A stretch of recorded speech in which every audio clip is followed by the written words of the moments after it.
Se sëmundjet kardiovaskulare janë sëmundjet më të shpeshta që atakojnë njerëzit dhe për shkaktarëve më të shpesh thuajse të vdekjeve.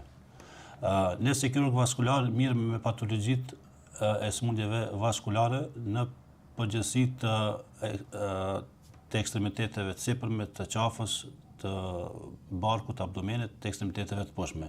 Por nuk jemi në domenën se jemi nda për kardiokirurgjistë që mirë me problemet e sëmundjeve të enëve të gjakut të zemrës dhe me patologjinë e zemrës.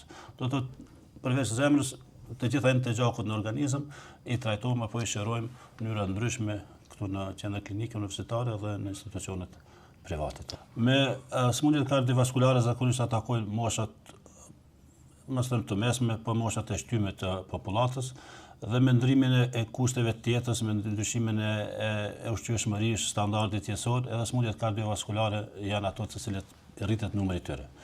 Për shkak, siç e dim, gjithnjë luftojmë që të kemi një shëndet apo një ushqim bio, të cilit flitet shumë, po mënyra jetesës, stresi kronik, cili është mjaft i përfshirë ose në rritje e sipërt të popullata jonë përgjithësi të njerëzimit, keq ushqyeshmëria apo ushqyeshmëria me produkte të cilat nuk janë industrialisht të përpunuara, e rrisin numrin, e rrisin incidencën apo sëmundjet të enëve të gjakut, dhe me këtë rrisin edhe morbiditetin dhe mortalitetin e tyre. Domethënë, sëmundjeshmëria dhe vdekshmëria nga ato. Përveç sëmundjeve të artereve, të cilat përmendet që atakojnë më tepër këto patologjitë, ne mirëmi si kirurg vaskular edhe me shërimin e sëmundjeve të venave sipërfaqësore dhe venave të thella, që duhet t'i ndajmë këto si vena sipërfaqësore dhe venave të thella, po. Po. Që është një fushë kritike, nuk është kritike, apo? Kritike është për shkak se disa raste mundin me qenë edhe fatale. Edhe pse sado që thojmë që shembull janë venat të zgjenume apo venat varikoze që i thojmë ne, mundet që ndodh një tromboz e tyre të shkaktojë një emboli ose një rrogtim të një trombi apo asaj pjesës të gjakut që trashet nga ena e gjakut, të udhtojë deri në mushkëlli dhe të shkaktojë emboli mushkëllore apo mundet me të shkaktuar edhe invaliditet deri në vdekje. Në fatalitet, po. Fatalitet. Janë më të rralla, po ndodhin shpesh, sidomos gjatë stinës së verës. Kemi një rritje të numrit të trombozave të venave të thella flas, te pacientët apo te udhëtarët që vinë nga jashtë, që udhtojnë një kohë gjatë me automobil apo me aeroplan, dhe nuk kanë lëvizshmëri të ekstremiteteve të poshtme, gjatë kohës sa udhtojnë me orë të tëra apo pritjeve në kufi, dehidrimi, një inflamacion ose një pezmatim i rastishëm që mund ta kenë, mund të shkaktojë një krijim të trombit në venat e thella. Pi thomë një stop në organizëm, del një laura të dika dhe... Po, laur, pikrisht është laur, se ti shpjegoj për një kohë shkurt edhe ndërtimin e gjakut në vitet kohë gjatë, po pikrisht janë disa laura apo disa valvula, i thojmë ne, të enëve gjakut, cilët në princip nuk e lejojnë gjakut të kthehet mbrapa në shputa, po e stopojnë, e ndalin. Gjatë lëvizjes dhe aktivizimit të muskujve, gjaku me ndikimin e pompës muskulare udhton ka pjesa e barkut dhe deri në pjesën e zemrës. Momentin kur pacientët qëndrojnë, s'tëm kushtimisht pacientët, por personat, njerëzit, qëndrojnë një kohë të gjatë në këmbë ose pasiv, pa aktivizim të pompës muskulare, mundet një tromb të shkaktojë pikërisht në ato laura të formohet dhe mandej të gradualisht të rritet. Momentin kur personi fillon të aktivizohet ose shtrit në pozitë horizontale, i njëjti tromb i cili është krijuar në venat, i cili shkakton relativisht fillimisht një ajtje të këmbës, themi, mund të udhtojë deri në mushkëlli dhe të shkaktojë emboli mushkëllore. Personalisht ne edhe njohim edhe kemi pas pacientë të cilët pikërisht në momentin kur janë shtrinë horizontale në krevet, kanë pasur një sulm embolik në mushkëlli edhe siç thojmë ne, ka shku thujse pa amanet. Për arsye se nuk mundesh në ato raste as me dhënë ndihmë adekuate, se është një tromboz ose një emboli masive mushkëllive, e cila shkakton një fatalitet.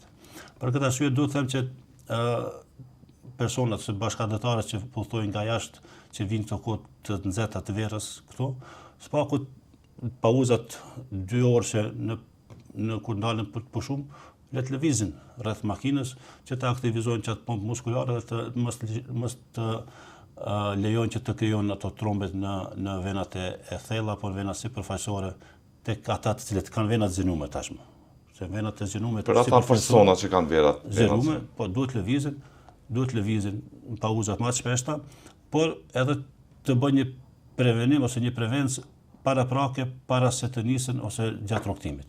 Të marrin një tablet kundër trashjes së gjakut, një aspirin, e cili prevenon pak a shumë krijimin e masave trombotike.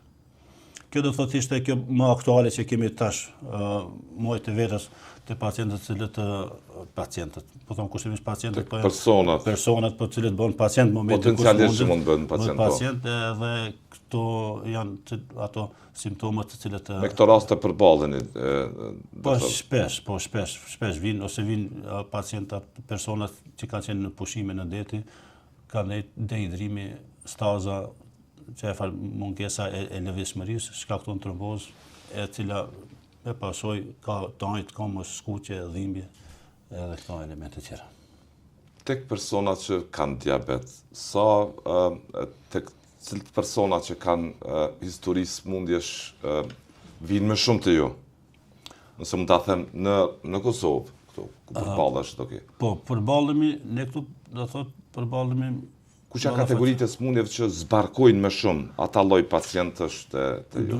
Do thotë, si thash, ndryshimet në artere, për shkak plakës popullatës përgjithësisht, është ushtuar numri i personave me smundje arteriale. Do thotë me smundjet arteriale janë ato të cilët progredojnë me kalimin e kohës me moshën.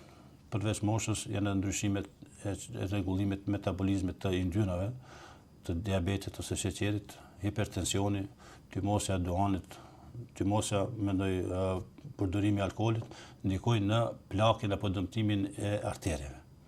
Edhe si pasojë e tyre kemi edhe simptomatologjitë, varet prej cilës pjesë të organizmit e përfshin dëmtimi i arteres, kemi edhe simptomatologjitë përkatëse. Do thotë këtu kemi një trend të rritjes të smundjeve arteriale. Trend të rritjes, po. Trend të rritjes për shkak të plakjes popullatës. Ne kemi punë më tepër me popullat të re, moshë 15-20 vjeçare, po për shkak se rinia baka shumë është largu, edhe kemi filluar më plagësi përgjithsisht si popull, mosha mesatare. Po, ka lëviz mosha mesatare. Ka lëviz mosha mesatare, smundjet kardiovaskulare kanë filluar me na ushtuar neve në rritje. Përqindja ka qenë konstante, por për shkak të numrit të pacientëve më të madh, ashtu ne ka rrit. Kjo është ajo që pyetet për me çka ballafaqohet. Kategoritë pacientësh, po ku i prek më shumë, kë ishte cilët persona me cilët histori smundjesh. Por gjatë stinës së verës, do thotë kjo është kategoria e tyre, po është edhe smundja edhe pacientët të cilët janë me smundje të diabetit, me smundje sheqerit. Ata janë më atakuar, sidomos gjatë stinës së verës, kemi komplikimet e diabetit më shumë gjatë stinës së verës, për shkak të nxehtit, për shkak të ekspozimit ndoshta të infeksioneve më shpeshta, atëherë komplikimet e tyre më shpeshta. Jo në kuptimin sistemik, themi të ngritjes së sheqerit, por në kuptimin e komplikimit të shputës diabetike. Se vetëm se shputa diabetike si entitet është një fushë e gjerë veprimi komplekse, duke përfshirë gjitha ndryshimet që ndodhin në organizëm për shkak të smundjes së sheqerit te shputa e pacientit, shputa e personit që është me smundje së sheqerit. Aty janë mandej këto infeksionet e ndryshme deri te gangrena dhe amputimi, po. Keni raste të amputimit? Po, ka. Për shkak të prekjes nga kjo? Pacientët që kanë me smundje të diabetit, përveç që kanë ndryshime në enë të gjakut, do thotë enë të gjakut fillojnë me u sklerotizu, do thotë nuk kanë qarkullim të mjaftueshëm, nuk kanë qarkullim të mirë të ushqyeshmërisë së indeve në shputë. Ata njëkohësisht psojnë edhe dëmtim të nervave, të cilët e inervojnë lëkurën, muskujt e indet në shputë. Edhe i humb ndjeshmëria e tyre. Në faktin kur humb ndjeshmëria e tyre, ata nuk e ndinë që shputën e kanë të tyre, do thotë shkelin sikur mos kanë ndjenjë fare. Gjatë verës lëvizjet të lira pa çorapa, në papuç apo në plazh ku diun, një dëmtim i vogël i integritetit të lëkurës mund shkaktojë deri te një infeksion lokal. Mëse në disa raste edhe banal në shputë, por personi nuk e ndin sikurse nuk e jeton sikur se personat që kanë ndjeshmëri normale edhe neglizon, duke ashtu mëdhe faktorët e diabetit cilët i ndihmojnë krijimit të zhvillimit të infeksionit edhe më tepër se sa që te popullata normale, te ata fillon infeksioni të jetë më agresiv. Fillon më agresiv.